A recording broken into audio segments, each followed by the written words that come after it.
Hey guys, now what I have right here is just downright insane, to the point of ridiculous. But if you want to turn heads, this is probably it. Welcome, Republic of Gamers Mothership. To cut to the chase, if you're looking for the ultimate desktop replacement, this is probably the one. Let's talk about it. The first thing that you'll notice is that this is not your everyday standard kind of laptop design. To be more accurate, I would say it's more like a portable all-in-one. All the internals are packed right behind the display, which includes the battery, and that explains the thickness.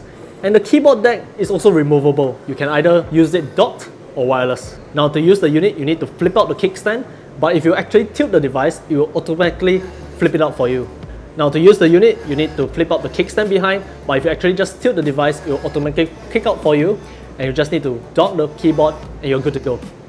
The entire unit is made using aluminum, using a CNC process, and it definitely feels premium, just like I thought it would be. It's definitely really sturdy, maybe to the point of an actual brick, but it does have a design flair, and which I can best describe as very ROG, and you might find this design very similar to the current lineup of gaming monitors. All this though does not come light. The unit itself comes at just under 5 kilograms, but if you couple that with the 2 AC adapters that's needed to run this device at full power, that number will go up to near 6. But back to the display. You get a 17.3-inch 4K IPS display that comes with 100% Adobe RGB coverage and support for G-Sync. The only gripe I have about the display is that it's not touch supported, so technically if you want to use it as a tablet, not that I say you should, but if you want to use it, you can't. But more than that is that it's only running at 60 Hz. 60 Hz 4K I think is fine, it's nice, but I would have much preferred maybe a 1440p display that runs at 120 Hz or more. Moving down, we come to the keyboard, and as I've mentioned, it is a separate piece.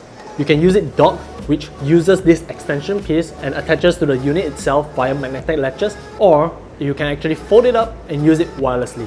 To charge the keyboard, you can just dock it back in, or you can use the USB-C type port right on the keyboard. When not in use, you can actually just fold up the keyboard and cover the display just like you would a tablet cover.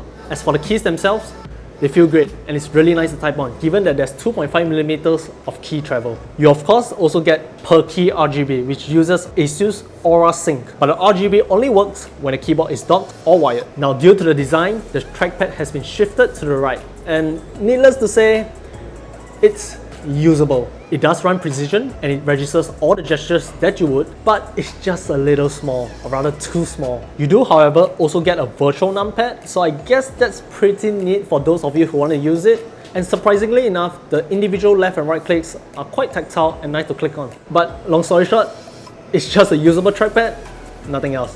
Wherever possible, use a mouse. Now in terms of I/O, you're in for a real treat. On the right, you get an SD card reader, a Type-C port which supports DisplayPort out, a standard USB 3.1, HDMI 2.0, and a couple of jacks for the two 280-watt power adapters. Moving over to the left, you get a Type-C which supports Thunderbolt 3, a standard USB 3.1 which supports fast charging, a combo jack along with a dedicated mic jack, RJ45 Ethernet, and a couple more USB 3.1. In short, you pretty much have all you need for desktop replacement. And now we move on to the bulk of this review. Its performance. The ROG Mothership comes equipped with an Intel Core i9-9980HK, 64GB of RAM, an RTX 2080, and 1.5TB of PCIe SSD storage configured in RAID 0. So we ran the machine through quite a few games, a few older titles, and some current ones, and here are the results.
In short, the ROG Mothership will be able to handle any game, if not all games, that you throw at it. And if you're a fan of playing older titles, especially something like Witcher 3, you'll be able to play at 4K with relative ease. Perhaps though, the only exception being the upcoming Red Dead Redemption 2 for PC. I heard that's quite the system killer, but I think it should do fine. Now for you creatives out there, I also ran through my standard Cinebench R20 benchmark and also ran through the 2 edits for WG Resolve. For those of you who are interested in the speed of the SSDs inside, it's blazing fast given that it's a RAID 0 setup. You get around 9 GB per second of read speeds and almost 4 GB for write speeds. Temperatures are also really well maintained and thanks in part to the use of liquid metal. The CPU capped out at 86 degrees Celsius while maintaining clocks of around 4.8 GHz. While the GPU hovered around 80 degrees Celsius with clocks around 1920 MHz. So needless to say, this is an extremely powerful piece of hardware. But like all things like this, it comes with a price. Literally, the ROG Mothership comes in at just shy of 10,000 Singapore dollars. Now it's definitely not the amount of money that most people out there can just drop in the blink of an eye. And especially considering that if you build a desktop PC with similar specs, you can probably do it at half the price. With that said, if you're looking for something unique, if you're looking for a desktop replacement, or perhaps you're looking for, like I said, a portable all-in-one, the ROG Mothership might be something you can look at. To me, this is just an insane and ridiculously over-the-top piece of high-end hardware, but it is pretty cool. So those are my thoughts on the ROG Mothership. Drop us a comment if you have any questions, subscribe to us if you haven't, follow us on Facebook and Instagram. Till the next one. See ya.